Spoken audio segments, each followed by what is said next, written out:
Hi, today we visit two parks today. First one, we're gonna go on a little tram ride at Blue Springs State Park in Orange City, Florida. Famous for its manatees, and but we went over to another section of the park. They're having a tram tour, and we're gonna go see if we can spot some blue jays and maybe some gopher turtles. And also we're gonna go look at some animal tracks to see if we can identify them. After that, Sylvia and I go over to DeLeon Springs, Florida, and we're gonna go to Chuck Lennon Park. It has, if you're into mountain biking, it has two really good trails that I've been to before, and it also has a section where you can do a little short, I think it's about a mile long, nature walk. So we're gonna go ahead and do that. So stay tuned.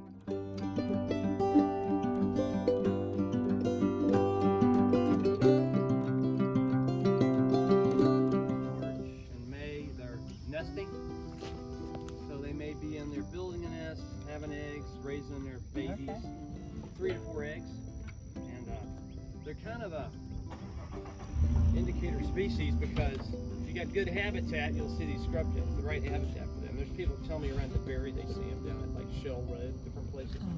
So we're lucky here to have.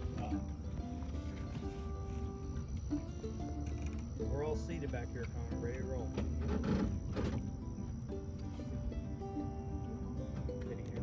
It's park's unique in that we have the manatees, which we're known for, but we also have Florida scrub jays are the same. We got prickly pear at this far edge. They do put up, the spindly looking ones, yeah, the little ones. Yeah, exactly. So they put up a small blueberry. So they're called shiny because the leaves are very glossy. Okay. So all these oak trees provide food for the scrub jays. They eat insects, particularly when they're raising young. They need the protein from the insects or from small mammals, tiny snakes, things like that. But they bury acorns, maybe 6,000 to 8,000 a year per bird. That's what's been estimated. Wow. So they live in a small area. They bury the ends in sand. If they want to go back and retrieve them, kind of like a squirrel does sometimes. And what happens? Girls, if a squirrel doesn't dig up the nut he buried in the ground, what happens to that nut? It makes a tree. Yeah, that's it. It makes a tree. So they're kind of, it's kind of their own food supply. So yeah, scrub jays, good tree. They're trying to catch a little bit of a current so they can glide. They typically glide. But they're important birds.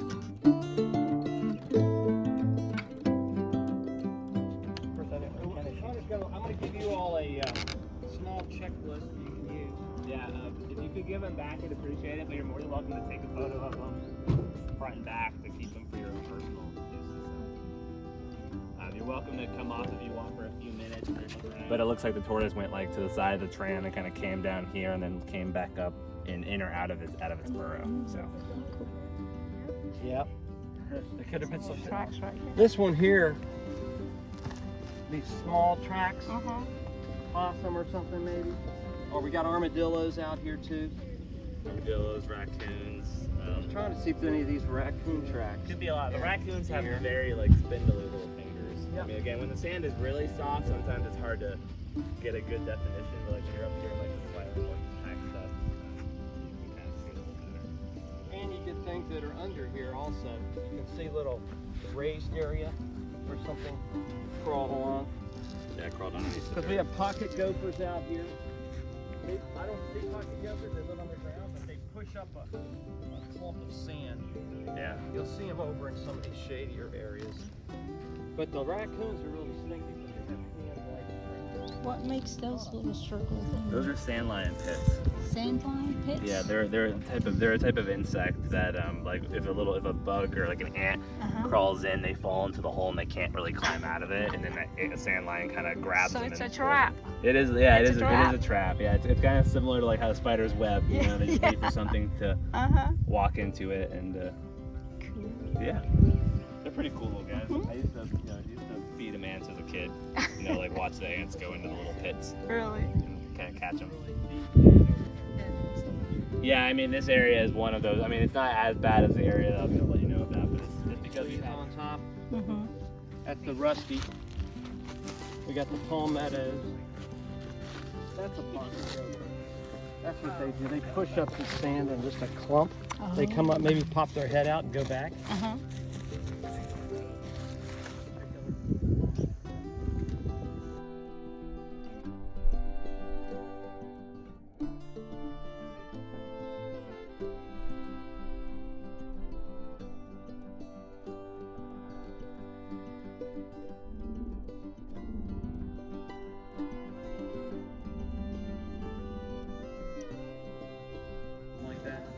But anyway, so this karst area, the acidic rain will percolate down through the rock. It starts to erode that rock at times, and then you can have a collapse, and it'll create a sinkhole, things like that. There's places like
Wow.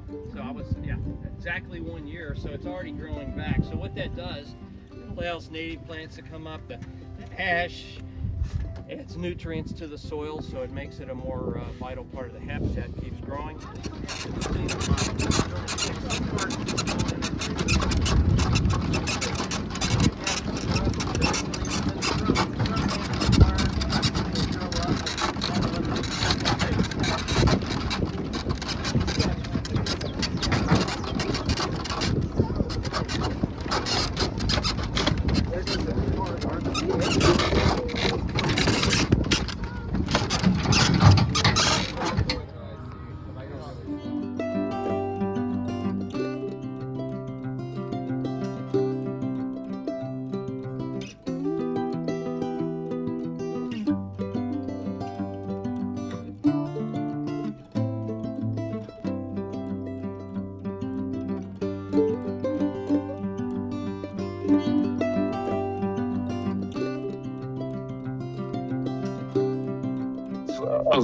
Of gods and goddesses, and seeing the imagery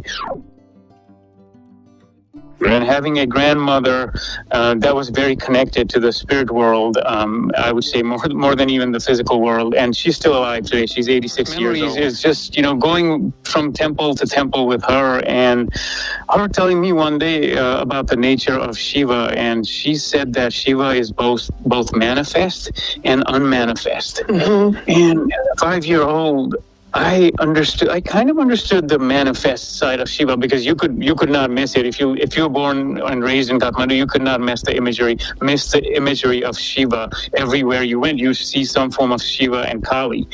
But the manifest and the unmanifest nature of Shiva, I'm like, I just couldn't find the answer to that. Like, no matter what anybody told me wasn't enough, because but it doesn't exist. So what does that mean? So that brought me into this soul searching, what I see as soul searching now in retrospect.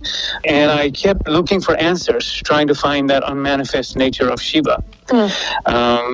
Many years experiences, and I started learning about energy healing and Reiki. And my first Reiki attunement was really when I started to kind of understand the unmanifest at a cellular level. Like, it wasn't a cognitive thing anymore at that point.